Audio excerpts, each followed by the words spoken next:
আসসালামু আলাইকুম ওয়া রাহমাতুল্লাহি ওয়া বারাকাতুহু। বিসমিল্লাহির রহমানির রহিম। প্রিয় বন্ধুগণ, মানুষের ইতিহাসে অসংখ্যবার রাসূলুল্লাহ সাল্লাল্লাহু আলাইহি ওয়াসাল্লামের জিসিম মোবারককে চুরি করার চেষ্টা করা হয়েছে। সেলজুক সুলতানের একজন বড় বিখ্যাত সুলতান ছিলেন, যার নাম ছিল সুলতান মাহমুদ নূরউদ্দিন জাঙ্গি। তিনার শামের এলাকায় রাজত্ব ছিল। নূরউদ্দিন জাঙ্গি সুলতান সালাউদ্দিন আইয়ুবের ওস্তাদ ছিলেন। একদিন রাতে নূরউদ্দিন জাঙ্গি তাহাজ্জুদের নামাজ পড়ে শয়ন করছিলেন। ঠিক সেই সময় তিনি একটি স্বপ্নে দেখছিলেন। সেই স্বপ্নে তিনার রাসূলুল্লাহ সাল্লাল্লাহু আলাইহি ওয়াসাল্লামকে দেখার সৌভাগ্য হয়েছিল। সেই স্বপ্নে রাসূলুল্লাহ সাল্লাল্লাহু আলাইহি ওয়াসাল্লাম দুইজন মানুষের দিকে ইশারা করে বলছিলেন, হে মাহমুদ, আমাকে এই দুইজন ব্যক্তি থেকে বাঁচাও। সেই দুইজন ব্যক্তির চেহারা লাল বর্ণ ধারণ করেছিল। এই স্বপ্ন দেখার পর মাহমুদ নূরউদ্দিন জাঙ্গি ঘুম থেকে জাগ্রত হয়ে পড়লেন এবং হতভম্ব হয়ে তিনি মনে মনে ভাবতে লাগলেন, এটা আবার কেমন ধরনের স্বপ্ন। কিছুক্ষণ তিনি এই নিয়ে চিন্তা করতে থাকলেন, কিন্তু তিনি এই ব্যাপারে কিছুই বুঝতে পারলেন না। তিনি পুনরায় আবারও বিছানায় শুয়ে পড়লেন। কিন্তু তিনি যখন একই স্বপ্ন পরস্পর 3 বার দেখতে থাকলেন এবং স্বপ্নে রাসূলুল্লাহ সাল্লাল্লাহু আলাইহি ওয়াসাল্লাম এসে বলছিলেন, হে মাহমুদ, তুমি আমাকে এই দুইজন মানুষ থেকে বাঁচাও। তখন মাহমুদ নূরউদ্দিন জাঙ্গি আসলে খুবই পরেশান হয়ে গিয়েছিলেন। তিনি নিজের মাসওয়ারা পণ্ডিত জামাল উদ্দিনকে ডেকে এই সমস্ত ঘটনা তার সামনে বর্ণনা করলেন। তখন জামাল উদ্দিন বললেন, হে জাহাপনা, আপনি 3 বার পরস্পর একই স্বপ্ন দেখে এখানে কিভাবে বসে আছেন? এই ব্যাপারে আপনি আর কাউকে কিছু না বলে এক্ষুনি সরাসরি মদিনার দিকে রওনা হয়ে যান। 16 দিনের পরস্পর ভ্রমণ করার পরে সুলতান নূরউদ্দিন জাঙ্গি মদিনায় এসে পৌঁছালেন। প্রিয় বন্ধুগণ, যখন মাহমুদ নূরউদ্দিন জাঙ্গি মদিনায় পৌঁছে গেলেন, তখন মদিনার সরকার বা গভর্নর তাকে দেখে খুব আশ্চর্য হয়ে গিয়েছিল, কেননা এর আগে তিনি বিনা বলাতে কখনোই মদিনায় যায়নি। এরপর মদিনার গভর্নর তাকে কারণ জিজ্ঞেস করলেন। তখন সুলতান মাহমুদ নূরউদ্দিন জাঙ্গি তাকে সমস্ত ঘটনা খুলে বললেন।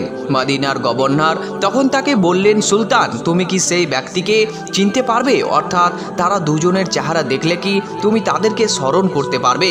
তখন সুলতান মাহমুদ জাঙ্গি বললেন, হ্যাঁ, আমি তাদেরকে অবশ্যই চিনে নেব। তখন তারা কি করলেন? তিনারা গোপনভাবে একটি প্রোগ্রাম বানালেন এবং পুরো মদিনাতে এলান করে দিলেন যে সুলতান আমাদের মদিনা এসে পৌঁছেছে এবং তিনি সমস্ত মানুষকে তোহফা এবং পুরস্কার বিতরণ করবেন এবং সাথে সাথে অনেক কিছু খাবারও সকলের মধ্যে বন্টন করবেন। এই জন্য সমস্ত মানুষ অমুক জায়গাতে জমা হয়ে যাও। তাদের প্রোগ্রাম এই ছিল যে সুলতানের সাথে সাক্ষাৎ করার জন্য এবং পুরস্কার গ্রহণ করার জন্য অবশ্যই সমস্ত মানুষ সেই জায়গাতে জমায়েত হবে এবং সেই দুইজন মানুষ যদি মদিনার মধ্যে উপস্থিত থাকে তাহলে তারাও অবশ্যই সেখানে আসবে।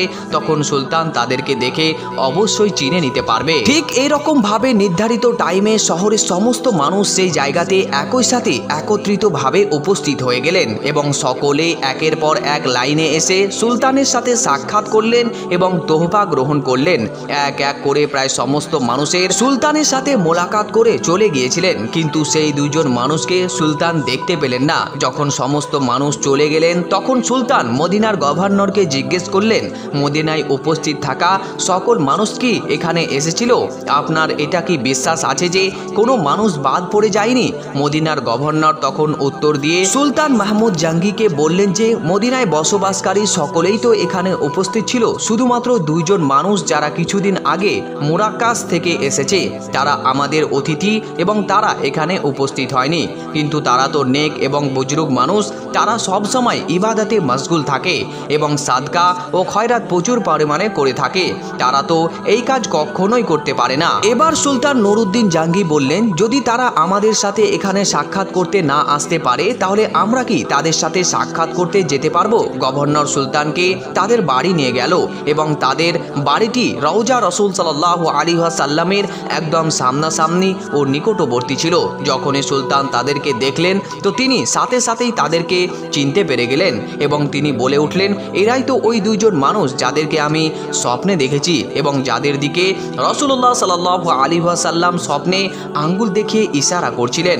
কিন্তু তাদেরকে কিছু বলা বাদ দিয়ে যখন তাদের সাথে সুলতান কথোপকথন করতে লাগলেন এবং তাদেরকে প্রশ্ন করতে লাগলেন, তখন তাদের বিশ্বাস হয়ে গেল যে তারা দুইজন মিথ্যা কথা বলছে। প্রিয় বন্ধুগণ, এবার সুলতানের আদেশ অনুযায়ী তাদের ঘরের তল্লাশি করা হলো, কিন্তু এমন কোনো এভিডেন্স হাতে হাতে লাগলো না, যা দেখে তাদের উপর সন্দেহ করা যায় এবং তাদের জুরুম সাবেত করা যায়। এবং অবশেষে সুলতান নিজে খুব গভীরভাবে তাদেরকে পর্যবেক্ষণ করলেন।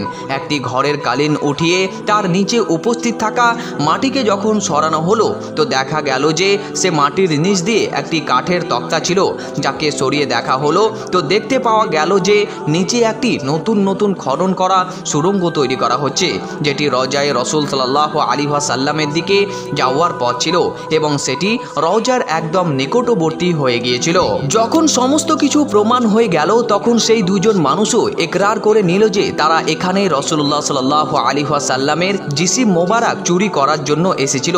তারা দুইজন ঈসাই ছিল এবং রাসূলুল্লাহ সাল্লাল্লাহু আলাইহি ওয়াসাল্লামের জিসিম মোবারককে রোম নিয়ে যাওয়ার জন্য এসেছিল। সুলতান নুরউদ্দিন জাহাঙ্গীর আদেশ অনুযায়ী সেই দুইজন মানুষকে মৃত্যু সাজা দেওয়া হয়েছিল। তারপর সুলতান নুরউদ্দিন ভাবলেন যে একবার যেহেতু এই কাজটি হয়েছে, দ্বিতীয়বারও এই কাজ কেউ না কেউ করতে পারে। তার জন্য তিনি আদেশ দিলেন যে রওজায়ে রাসূল সাল্লাল্লাহু আলাইহি ওয়াসাল্লামের চারিদিকে একটি বড় ধরনের গর্ত করে দিতে এবং সেই গর্তের উপর উত্তপ্ত সীসা দ্বারা ভরপুর করে দিতে, যাতে কোনো ব্যক্তি সেই মাটির নিচে সুড়ঙ্গ বানিয়ে রাসূলুল্লাহ সাল্লাল্লাহু আলাইহি ওয়াসাল্লামের রওজা অবধি পৌঁছাতে না পারে। তো প্রিয় বন্ধুগণ, এইভাবে আল্লাহ পাক রব্বুল আলামিন তার নিজের ওয়াদাকে পরিপূর্ণ করেছেন, যেমন ভাবে আল্লাহ তাআলা পবিত্র কুরআনুল কারীমের মধ্যে ইরশাদ করেছেন, আল্লাহু ইয়াসিমুকা মিনান নাস। হে মুহাম্মদ সাল্লাল্লাহু আলাইহি ওয়াসাল্লাম, নিশ্চয় আল্লাহ পাক রব্বুল আলামিন মানুষের হাত থেকে আপনাকে হেফাজত করবেন।